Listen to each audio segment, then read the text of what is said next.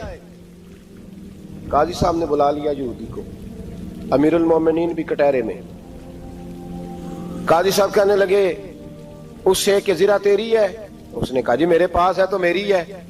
قاضی صاحب کہنے لگے حضرت علی سے گواہ آپ کو دینے پڑیں گے کیونکہ مقدمہ آپ نے کیا ہے, اگرچہ وہ امیر المومنین ہے. سمجھ ہے بھائیوں کی, سمجھ آ رہی ہے باتوں کی؟ گواہ امیر المومنین آپ نے دینے ہیں کیونکہ مقدمہ آپ نے دائر کیا. تو حضرت علی کہنے لگے میرا بیٹا حسن گواہی دے گا کہ میری ہے, اور میرا غلام کمبر گواہی دے گا. قاضی صاحب کہنے لگے حضور ان کی گواہی درست تو ہے پر میں نہیں تسلیم کرتا, اس لیے کہ بیٹے تو باپ کے حق میں بولا ہی کرتے ہیں, نوکر تو آقاؤں کے حق میں بولتے ہی ہیں, جائیں کوئی غیر جانبدار بندہ لے کے آئیں جو گواہی دے. تو حضرت علی خاموش ہو گئے, کہنے لگے ابھی میرے پاس ایسا کوئی گواہ نہیں. قاضی صاحب کہنے لگے چلیں پھر آپ یہودی کو راضی کریں, آپ نے کیوں بلا وجہ گھسیٹا عدالت میں, راضی کریں, انصاف کا تقاضا ہے. تو حضرت علی قریب گئے, کہنے لگے بھیا ناراض نہ ہونا, زرہ تو میری ہے, ناراض نہ ہونا, میں نے غلط مقدمہ نہیں کیا. علیحدہ بات ہے کہ میرے پاس گواہ نہیں تو میں کوئی بے انصافی نہیں کر سکتا, تو میرے ساتھ چل تجھے کھجوروں کا حلوہ کھلاتا ہوں تاکہ تو راضی ہو جائے. وہ یہودی کہنے لگا میں نے قاضی صاحب کا انصاف دیکھا اور جناب علی کا انصاف کے لیے کھڑا ہونے دیکھا تو میں مولا علی کے قدموں میں بیٹھ گیا. میں نے کہا علی جب تیری یہ شان ہے تو محمد عربی کا کیا مقام ہوگا. میں نے کلمہ پڑھنا شروع کر دیا. دیکھیں نا تقاضا پورا کیا ہے حضرت علی نے. تو وہ کہنے لگا علی تیرے انصاف کے رنگ نے نا, جملہ یاد رکھنا, کہنے لگا یہودی علی تیرے انصاف کے اس رنگ نے میرے دل سے کفر کی میل دور کر دی, تیرے عدل نے میرا کفر توڑ دیا, کفر. لیکن شرط دیکھیں نا, غریب آدمی ابو ایوب انصاری, ماڑے بندے, اب تو پیر اور مولوی بھی گنجائش نہیں نہ دیتا کسی کو بولنے کی, تو سیاست دان تو اللہ ہی کی پناہ, وہ تو پتہ نہیں کس طرح سوتے ہیں رات کو, اللہ ہی جانتا ہے, پتہ نہیں کس طرح اپنے آپ کو مطمئن کر کے وہ زندگیاں گزار رہے ہیں, خدا ہی بہتر جانتا ہے. حضرت عمر فاروق جیسا دلیر اور جرری آدمی جمعہ پڑھانے مسجد میں داخل ہوئے تو جناب ابو ایوب انصاری دروازے پہ کھڑے ہو گئے, کہنے لگے عمر تیرے نوکر نہیں, ٹائم پہ آیا کر, بڑی دیر سے کھڑے ہیں. کیوں دیر سے آیا؟ بڑے جلالی تھے نا حضرت عمر, لیکن وہ جلالی اس وقت تھے جب کوئی ظلم کرتا تھا, اور ذات کے لیے جلالی نہیں تھے. کب وقت پہ آیا کر, کو ملازم نہیں تیرے. تو سیدنا فاروق اعظم منبر پہ چڑھے اور فرمانے لگے اللہ ابو ایوب انصاری کا بھلا کرے, جب تک اس طرح کے لوگ موجود ہیں کوئی بادشاہ بگڑے گا نہیں, اللہ اس کا بھلا کرے, اس نے میری توجہ صحیح. اور پھر عمر رو پڑے, رو کے فرمانے لگے مسلمانوں معاف کر دو, غلطی کوئی نہیں, میرے پاس کرتا ایک ہی ہے, اور عبداللہ کی ماں نے وہ دھو کے خشک ہونے کو ڈال دیا تھا, غریب ہوں, کرتا دوسرا کوئی نہیں, تو وہ ذرا نا خشک ہونے میں آ کے دیکھ لو ابھی بھی گیلا ہے, مجھے معاف کر دو, میری غلطی نہیں ہے. صحابہ درد کے ساتھ رونے لگے اور کہنے لگے اللہ اس طرح کے حکمران ہمیشہ عطا کرتا رہے. میرے بھائی تو انصاف کا رنگ تو دے, ان تقاضوں کو سمجھنا. یہاں کسی کی جرت ہے بول سکے, طاقت ہے کسی کی, لیکن انہوں نے اپنے آپ کو پیش کیا